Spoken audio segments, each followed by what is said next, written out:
di kancah dunia. Pertukaran budaya dapat berpotensi menimbulkan konflik. Seringkali interaksi budaya ini kan biasanya ada dampak positif, ada dampak negatif. Nah, dampak negatif ini menimbulkan konflik. Namun konflik tersebut dapat dicegah dengan munculnya kesadaran bahwa setiap orang harus mampu dan mau memahami budaya dari orang lain yang berbeda-beda. Apa itu? Toleransi. Karena itu dalam berkomunikasi dengan orang yang berbeda budaya dibutuhkan pemahaman lintas budaya. Selanjutnya dengan promosi budaya. Ada yang tahu? Itu bagian apa? Yang sebelah kiri bagian apa? Dari ada yang bisa nari sama?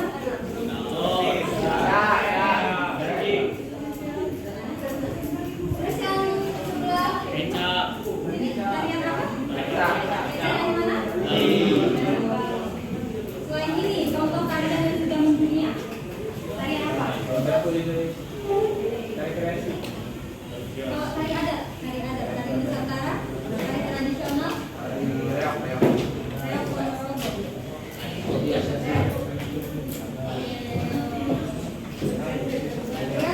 Reok itu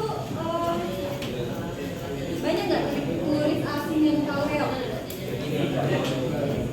Banyak ya? Banyak. Biasanya yang paling terkenal itu yang tari kecak karena kebanyakan itu masyarakat dari luar negeri itu ke Bali. Mereka tahunya kecak. Kalau dari Palembang ada tari apa?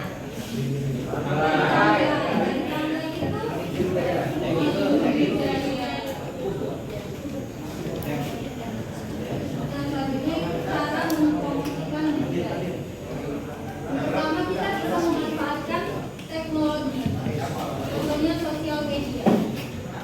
Bagaimana pengaruh sosial media terhadap upaya mempromosikan budaya? Ada yang bisa pendapat? Bagaimana sosial media itu berpengaruh terhadap proses promosi budaya? Karena udah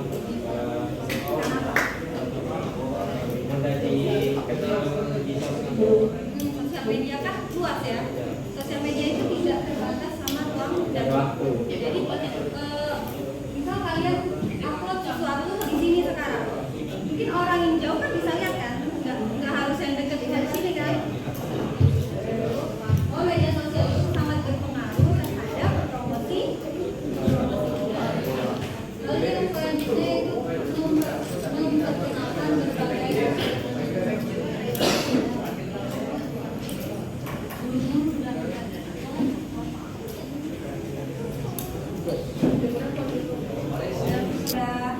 belajar terkait dengan interaksi budaya Nusantara. Nah, selanjutnya kita akan diskusi kelompok. Di sini Ibu sudah membentuk 9 kelompok. Masing-masing kelompok itu kurang lebih anggotanya ada 5 orang. Sekretaris boleh tolong dicatat. Kelompok 1 itu ada Alzena, Naisha, Bobby, Haikal, dan Markus. Kelompok 2 itu ada Amelia, Najwa, Chelsea, Naufal, Yuda. Kelompok 3 itu ada Anissa, Zidan, Eza ya, Rafiq, sama Rafa. Kelompok terakhir itu ada Rafael, Rahmat, Budi, Kopi, sama Farel. Oke, yang sudah bagi kelompok boleh silakan duduk sesuai kelompoknya masing-masing. Nah, kelompok 1, 2, 3, 4, 5, 6, 7, 8, 9. Oke.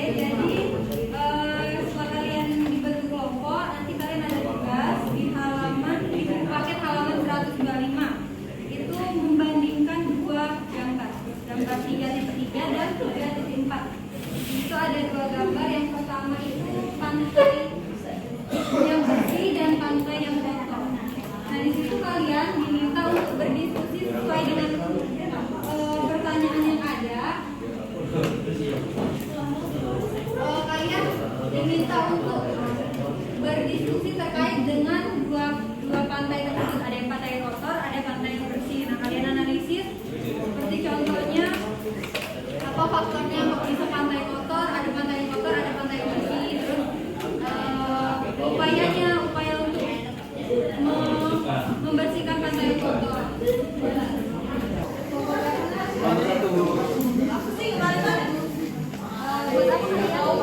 Buat aksi bersih pantai dan laut. Dalam bentuk Poster. ya, oke, poster. Bisa ya? Bisa Bu. Kalau ada yang masih bingung tanya gitu ya.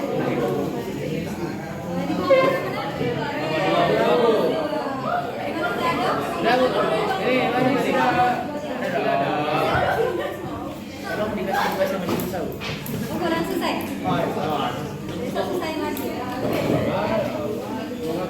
Ini ada apa nih? Iya, iya Bu. Kalau ada yang masih bingung, tanya dulu ya. Iya Bu.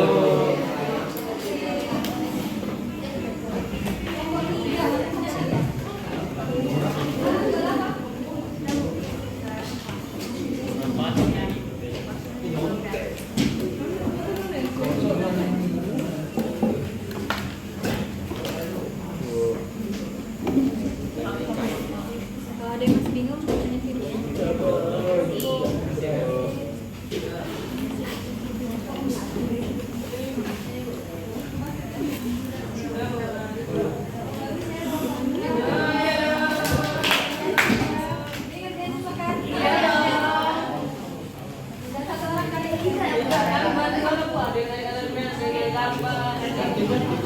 Sama ya? Kalau ada yang bingung, tanya dulu. Sudah selesai diskusinya? Sudah selesai ya proyeknya? Oke, silakan kelompok 1 boleh presentasi ke depan. Assalamualaikum warahmatullahi wabarakatuh.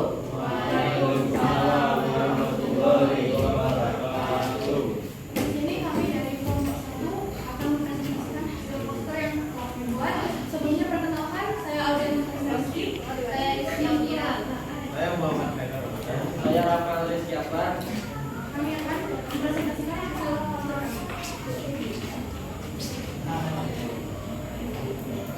Yang pertama, pertanyaan apa? Apa yang terlintas di benak kalian melihat dua gambar tersebut? Perbedaan kondisi pantainya karena gambar 3.3 tidak ada kompak dan bersih, sedangkan gambar di 3.4 banyak sampah yang berserakan di mana-mana. Pertanyaan 2 B. Apa perbedaan yang mencolok di antara kedua gambar tersebut? Gambar 3.3 pada yang pantai yang bersih dan gambar 3.4 yang kotor dan banyak sampahnya. Apa terjadi perbedaan yang selalu mencolok di antara dua gambar? Disebabkan mencolok karena menyebabkan tidak ada kesadaran pada tidak membuang sampah sembarangan. Sedangkan sebelah kanan karena masih tidak sadar akan sampah. Pertanyaan 4. Bagaimana cara mengubah situasi gambar yang ada di samping kanan agar menjadi gambar seperti yang ada di situasi kesadaran terhadap gambar untuk mengadakan gotong royong Ada pertanyaan terakhir. Oke, kearifan pelajaran apa yang dapat kalian petik dari melihat perbandingan dua gambar di atas? Kesadarannya dan budayanya terhadap lingkungan sekitar kita untuk membuang sampah pada tempatnya, karena sampah bisa menyebabkan banjir dan lingkungan yang kotor.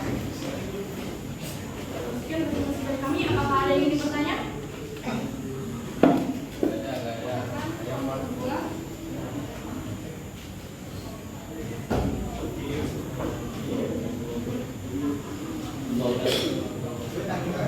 Perkenalkan, saya Napoleon dari Bogor.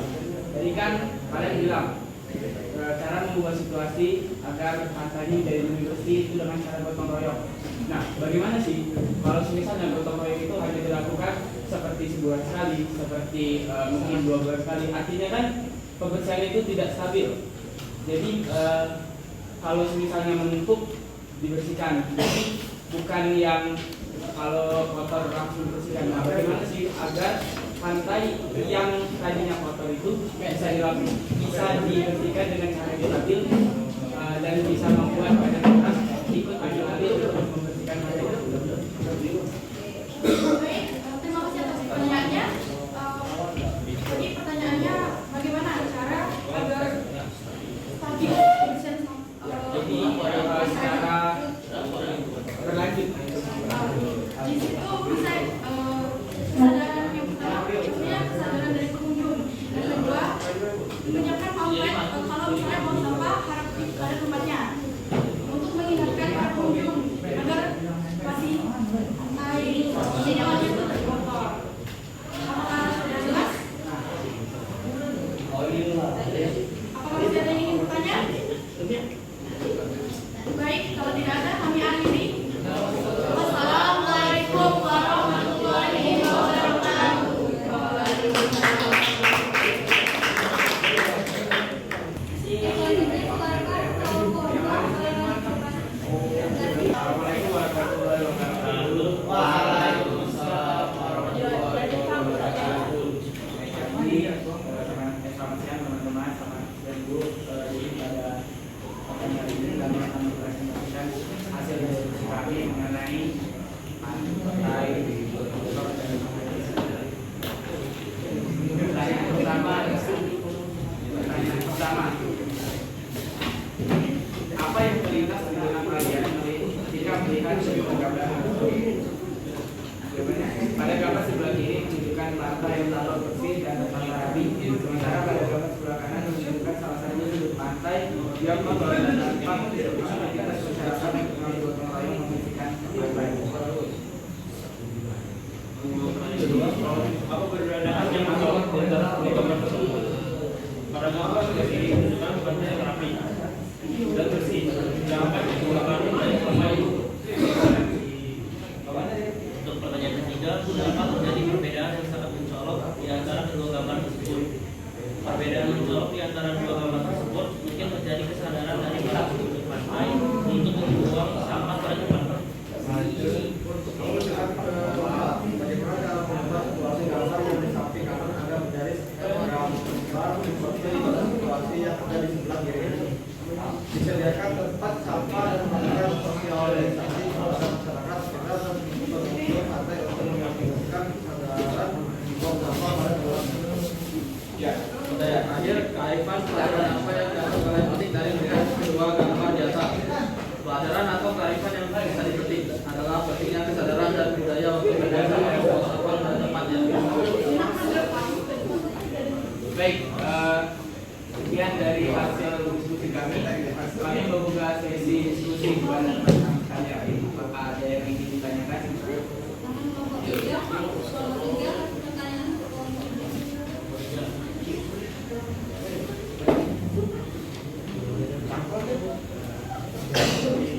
Baik, sepertinya tidak ada yang ingin ditanyakan.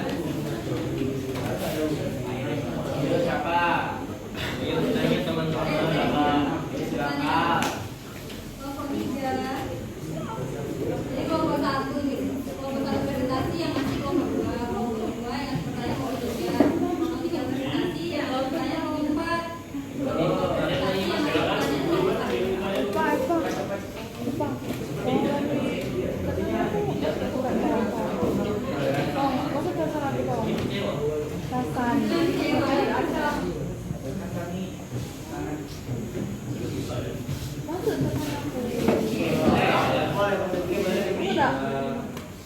Izinkan saya bertanya untuk selain mengantisipasi agar pantai di situ, selain sosialisasi terhadap masyarakat sekitar, apa lagi yang harus dilakukan?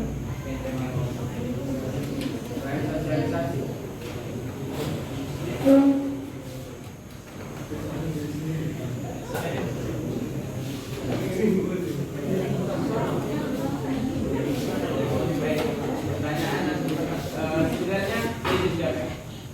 Sebenarnya untuk membersihkan lingkungan sendiri itu harus ada kesadaran diri terlebih dahulu. Jadi kalau tidak sadar diri, maka tidak bisa.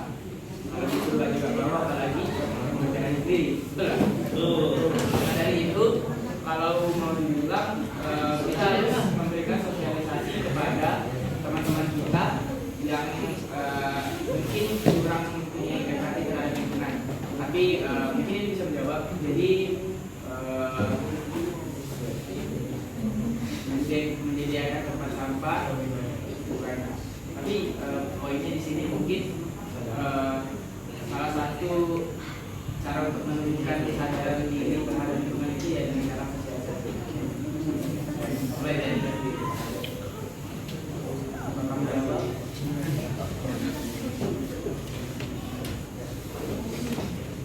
Sekian dari kelompok kami. Mulai dari budaya.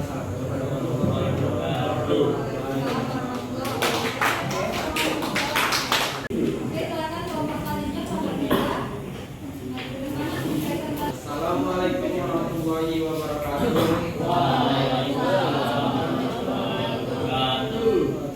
Di sini saya sebagai moderator ingin mempresentasikan menganalisis gambar dari dua gambar ini. Yang beranggotakan saya Zaki Primana Marcel.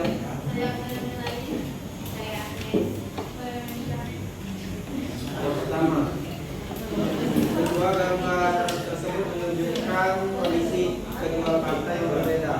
Pantai pada gambar 3. Apa yang terlintas di benak kalian melihat kedua gambar tersebut? Jawabannya, kedua gambar tersebut menunjukkan kondisi kedua pantai yang berbeda. Pantai pada gambar 3,3 lebih bersih daripada pantai pada gambar 3,4. Kedua, perbedaannya mencolok di antara kedua gambar tersebut. Pantai pada gambar 3 menunjukkan pantai yang bersih, sedangkan pantai di gambar 3 menunjukkan kondisi pantai yang kotor.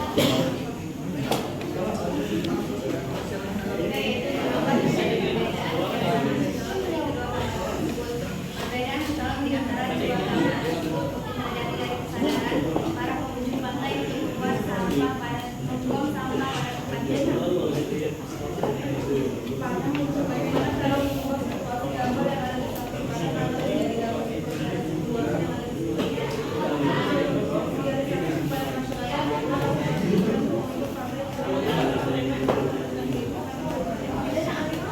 Ya, dari kelompok kami di sini saya membuka sesi tanya jawab. Mengapa kita perkenalkan nama saya Muhammad dari kelompok 4. Mengapa kita sebagai manusia harus mempunyai kesadaran akan lingkungan di sekitar kita? Jawab ya, kalau dari diri kita sendiri tidak ada kepedulian untuk lingkungan, yaitu tadi penyebabnya pantai menjadi kotor. Dan apabila kita memiliki kesadaran untuk menjaga lingkungan, maka pantai tersebut akan menjadi bersih. Terima kasih. Sekian dari kelompok kami. Jika ada yang ingin bertanya, silakan. Sekian dari kami. Wassalamualaikum warahmatullahi wabarakatuh.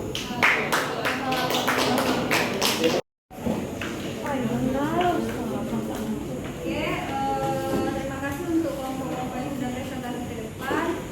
Jadi, bisa kita hubungkan dengan pembelajaran hari ini terkait dengan interaksi budaya Nusantara di kancah dunia, yaitu interaksi budaya Nusantara, di mana budaya-budaya yang ada di Indonesia itu bisa dikenal oleh masyarakat luas, oleh turis mancanegara, orang yang ada di luar negeri, agar budaya yang ada di Indonesia saat ini dapat terus dikenal, tidak mati pada zaman ini, di mana globalisasi itu sangat berpengaruh.